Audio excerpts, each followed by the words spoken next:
Well, morning, everyone. In the absence of Ivan, I am facilitating. And so sorry for the late start. My computer decided to update the joys. And but good to have you on board. So we're going to do a rather ironic thing today. We are going to talk about the power of silence. and so Jasper, I have to leave promptly at 8:30, so I'm actually going to pass the baton straight over to you, and would love to hear your insights into the power of silence.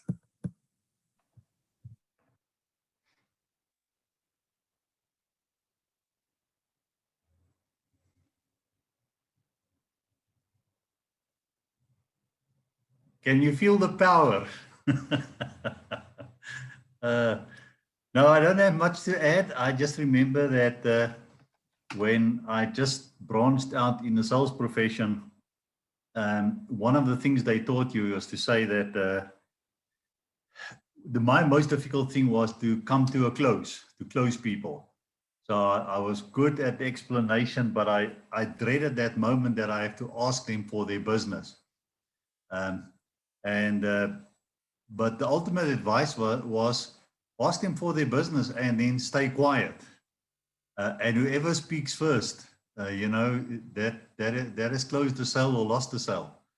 So I think that's one of the things that come to mind. And then the other thing is, as a man, you know the the power of silence when wifey is not happy, and it's just the silence, and you don't know what caused it. But you know you're in trouble, so there's that power. So I think that's what I want to start off with, and I then leave it over to the panel. Thanks, Jasper. Great examples. Yeah. Leo, what do you have to add in terms of power of silence? I struggled a little with this one. And I think my contribution today will probably be around mindfulness and trying to allow silence to quieten the space of our soul, for lack of a better phrase. I am often very, very active in my mind. And, even when I started mindfulness 3 years ago, just over 3 years ago, it was pretty much impossible to stay silent or to keep my mind silent. And I know mindfulness, the purpose isn't necessarily to keep it silent, but and I think what's been helpful for me is in the moments of quietening down and meditating and just reflecting and contemplating, and to keep coming back to, let's just see if I can be quiet for 10 seconds, even 5 seconds.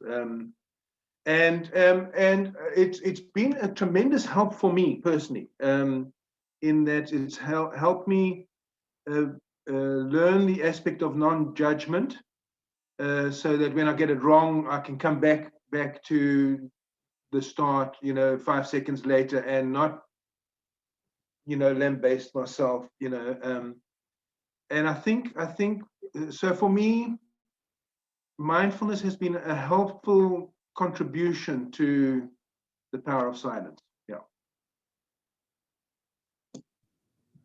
Yeah, thanks, Leo. I think what you're highlighting is that you can utilize the value of silence, but if you're going to do that, it takes discipline and practice. And so thanks for that.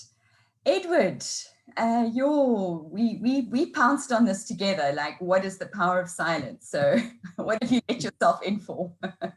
Yeah, yeah. I was a bit disappointed you were late, because we didn't have the music and that song, The Sound of Silence. I don't think there is such a thing. I've never, ever come across it. I think the closest I've ever got was perhaps in the Kalahari, when I've sat down and there's been no bird noise, no insect noise, no traffic noise, no aeroplane noise, no insect noise. But then you can hear the sort of slight popping of seed pods on a thorny bush. So there's no, even there was no silence. And also in the Arctic, when I was in the Arctic, you think it would be silent because there's nothing there. You know, it's just, I think in the Yukon, it's three or four times the size of England. And there's about 19,000 people there. So, you know, it's pretty silent, but you still hear the sort of, maybe the wind or even just the ice cracking. So there's always sound. And I remember someone telling me once, if you're going to make a video in someone's house, or if you're doing a TV interview in someone's house, you turn the fridge off and you turn the freezer off, because that noise will be amplified on the video. And the tip he gave me was always put your keys in the fridge, because people aren't very pleased with you if you leave and then a day later they found the fridge has been turned off and the freezer's been turned off. So you put your keys in there, you remember to turn them on. But I think what we call silence can be really powerful. And when Leo was talking, I was very interested in this mindfulness thing and being calm internally, because as a writer, you have this internal critic and it keeps on at you, you're not good enough, all that sort of stuff and whatever, you know, and I find the way to silence it is with sound. When I write, I write with this app called a soft murmur, and you can have the sound of water or the sound of wind, and that helps me to calm that internal critic and get inner silence. But I think like Jasper, I was told about silence in the sales process, and I was given a mnemonic: wait. Why am I talking? And most of us don't like silence. We feel a need to fill it. So if you're talking to someone and you want to find information from them, and it's very often done in sort of therapy sessions, silence is a really good tool because people want to fill it. And then I thought, of course, silence can be very supportive. I can remember sitting with friends who perhaps been upset.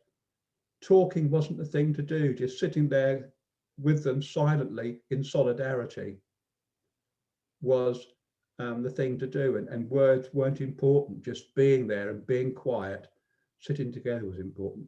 But of course, silence is a noun and a verb, and we can silence someone. We can take away their voice. We can make them impotent. And it's interesting when you see what's going on, say in Myanmar, they've closed the internet down. And I think it happened in an African country during an election, they closed the internet down. So silence can be a very powerful positive thing. It can be a very powerful negative thing. But it's something that absolute silence, I don't think exists at all. It might do in space, I don't know, I've never been into space. But certainly I've never found total silence anywhere. Because even if you sit really, really quietly and there's no noise, external noise, you can hear your blood circulating, you can hear your breath. So I don't think silence exists. Edward, you're so descriptive. I mean, I was right there with you in the Kalahari, hearing those seeds popping. Absolutely amazing. And there's a beauty in that noise in the midst of the silence. I think that's amazing. Yeah. Trevor, your thoughts on silence?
Is that your contribution?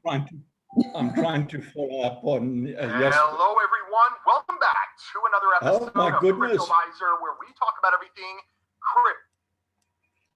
Let's try and get rid of him.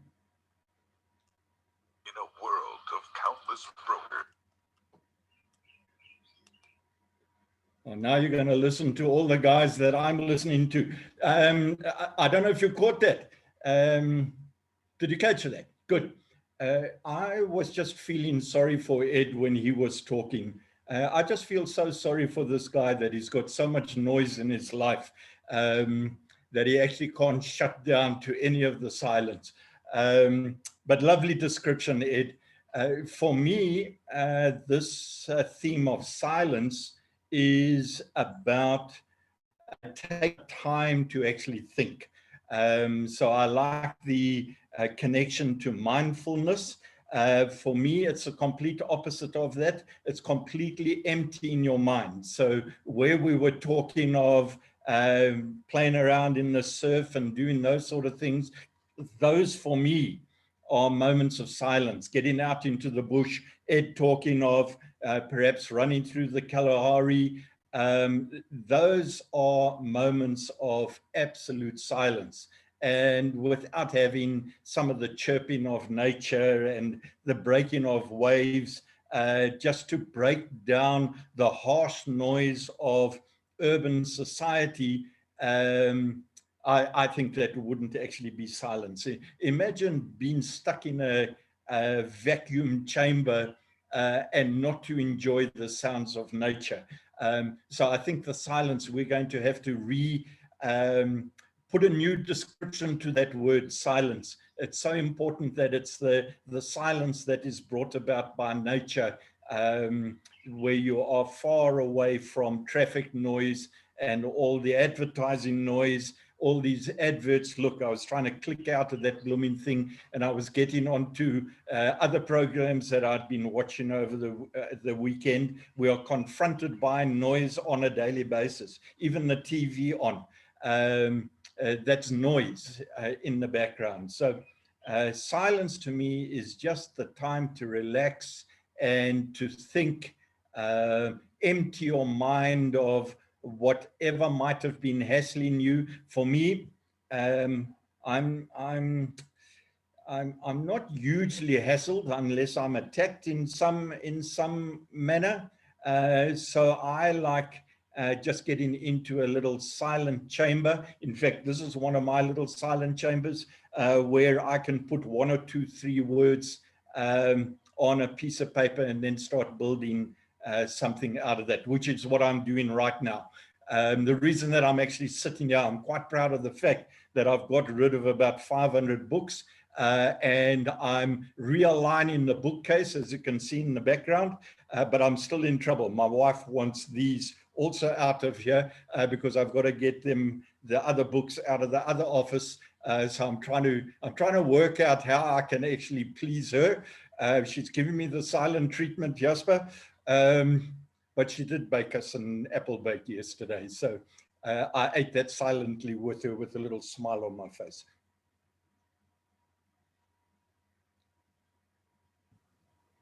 Well, and I love your description, Trevor, of eating apple pie. Humble pie. Humble pie with a smile on your face. Lee, if I can just come in here quickly. I was just triggered by Edward's comment on he doesn't know what it will be, if you listen to space. And I was reminded of that sermon by Louis Giglio, where he says the star scene. And I've just find that if you can just give me permission to share screen, then I'll just quickly play that sound. I think you might have, right? Good, let me just go there. Can you see the screen? Okay, then let me just go back. I think I haven't put on the sound.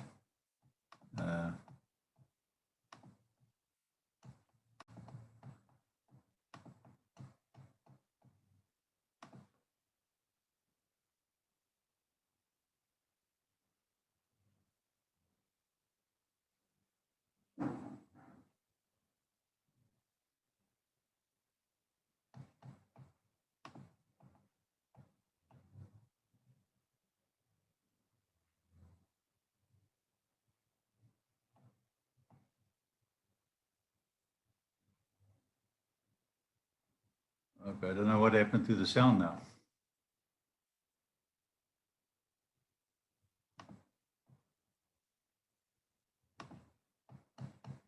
Let me stop sharing the screen first. You can play. Oh, sorry, I think you just needed to press play. Yeah, but let me Coming through. no, carry on, and when I find it, I'll come back to you. Okay. I think there's a setting on Zoom for playing sound when you're playing videos. I'm not sure where it is, but. Okay, so we'll let Jasper sort that out and hopefully he can come back to it. But Vinay would tell us about, it's lovely to have you back. And yeah, what are your thoughts around the power of silence? Well, I think silence, the way we sort of define it, and that's not the absence of sound, but just being a bit quieter than normal.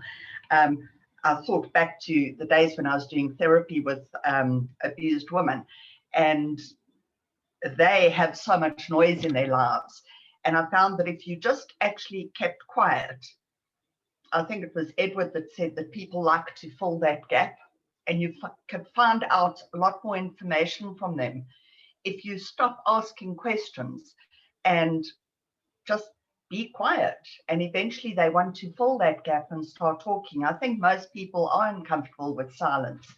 I live on my own. I've got my 2 dogs, but I have a radio on from the time I wake up until the time I go to sleep. And it's not loud. Sometimes I can't even hear what's actually on the radio, but it's just some background noise. And it almost makes me feel like there's company in the house. So yeah, I'm one of those people. I'm not too fond of absolute silence, but I do enjoy sitting in the bush or in the mountains and reading a book and just listening to nature with no other, shall I say, human noise around. And I think it is quite an important thing to do, where it just calms you down. And yeah, those are my thoughts on it. Thank you. Thanks, Renee. So good to have you back. I think that's fantastic. Jasper, I'm going to ask if you can play. If you do play this clip, we'll play it at the end, because I realize, and then I'll stop recording, because otherwise the YouTube does kick it out if we don't, because of the copyright. So, and I know you've got a time constraint. So let me just add my little bit in. I think one of the thoughts that came to me was, we were given one of our set work books for French. I did French at school. And one of the set work books we were given was called Le Silence de la Mer, which means the silence of the sea. And it's the story of the occupation of the Germans in France. And billeted officers were billeted in people's homes. And as a protest, and this was a work of fiction, so I don't know how accurate it is to fact, but it tells the story of a German officer billeted in this home of a young woman or youngish woman and her father. And their act of protest to having him in their home is to not speak to him. They served him, he had to get his meals, they cleaned, but they never spoke to him. And the story of the relationship that develops as they communicate in ways beyond words, and how he chooses to speak and he chooses to let them know about himself, and you get to see him as a human being and not just the German officer, and how, yeah, so I think it's an incredible illustration of how even in the midst of silence, there is this incredible wealth of communication and the swirl of emotions, and the power of silence of objection. And so, and just the title, the silence de mer, where it's, we've spoken about what is silence. And here the silence, of course, the sea is never silent. And so there is always this swish and movement. So I am a great advocate of silence. It's something that I've found to be very restorative in my life as a way of, because I love the city. The city, the noise of the city definitely becomes an imposition. And so one of the things I've done is in one of the churches that we lived in, is we converted an old garage into a place of retreat. And this was a place to come apart, to come away from the busyness and the hustle and the bustle and the noise, and actually to find yourself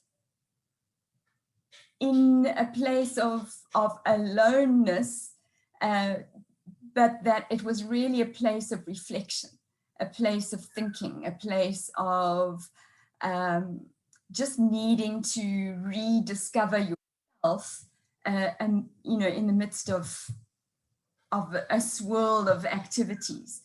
And it was a restorative place. Many people would go there, sometimes for an hour, sometimes for a day, sometimes for a couple of days, and just discover things about themselves and reconnect with who they were.